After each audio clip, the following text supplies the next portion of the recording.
আজ ছিল Sunday. Sunday মানে স্পেশাল মেনু তো থাকবেই, বাট সবসময় চিকেন কষা মাটন কষা কার ভালো লাগে খেতে।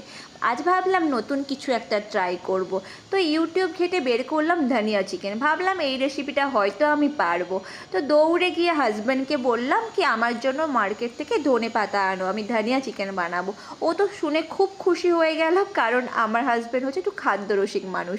সঙ্গে সঙ্গে মার্কেটে গিয়ে আমার জন্য নিয়ে এলো ধনে পাতা, আর ধনে পাতা নিয়েই আমি দৌড়ে চলে গেলাম রান্নাঘরে জোগাড় করার জন্য।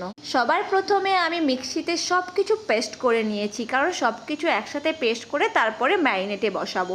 তো আমি প্রথমে সব কিছু পেস্ট করে নিলাম। পেস্ট করে তারপরে মাংসের সাথে একে একে সব পেস্টগুলো দিয়ে ম্যারিনেট করে নেব। তার সঙ্গে দিয়ে দেব স্বাদ মতো নুন এবং সব রকমের গুঁড়ো মশলা, যেমন হলুদ গুঁড়ো, লঙ্কা গুঁড়ো, জিরে গুঁড়ো এবং ধনে গুঁড়ো, সাথে একটু গরম মশলার গুঁড়োও দিয়ে দিও।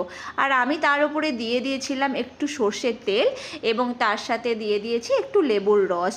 সর্ষের তেলটা একটু বেশি করেই দিয়েছি, কারণ আমার মনে হয় সর্ষের তেলের যে ঝাঁসটা থাকে সেটা খাবার মধ্যে আলাদা রকমের একটা টেস্ট আনে।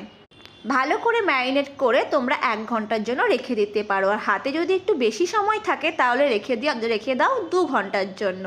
তারপরে দেখো আমি ম্যারিনেট করে নিয়েছি। ম্যারিনেট করে রেখে দেওয়ার পরে আমার হাজব্যান্ড এসে বললো আমি কিন্তু আলু ছাড়া মাংস খাবোই না।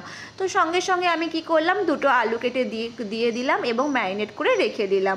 তারপরে কড়াই বসিয়ে কড়াইতে সর্ষে তেল দিয়ে দিলাম, দিয়ে গোটা মশলা দিয়ে গোটা মশলাটা ভাজা হয়ে গেলে দিয়ে দিলাম ম্যারিনেট করা মাংসটা। 10 মিনিট পর পর ঢাকা খুলে এরকমভাবে নেড়ে চেড়ে নিতে হবে, কারণ যতক্ষণ না তেল বেরোচ্ছে এবং মাংসগুলো ভালো করে সেদ্ধ হচ্ছে, আর আলুগুলোও দেখে নিতে হবে সেদ্ধ হয়েছে কিনা।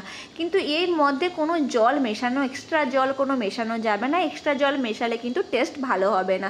দেখেই বুঝতে পারছো আমার রান্নার রঙটা কেমন হয়েছে। দেখে কিন্তু মনেও হচ্ছে না এটা ধনিয়া চিকেন।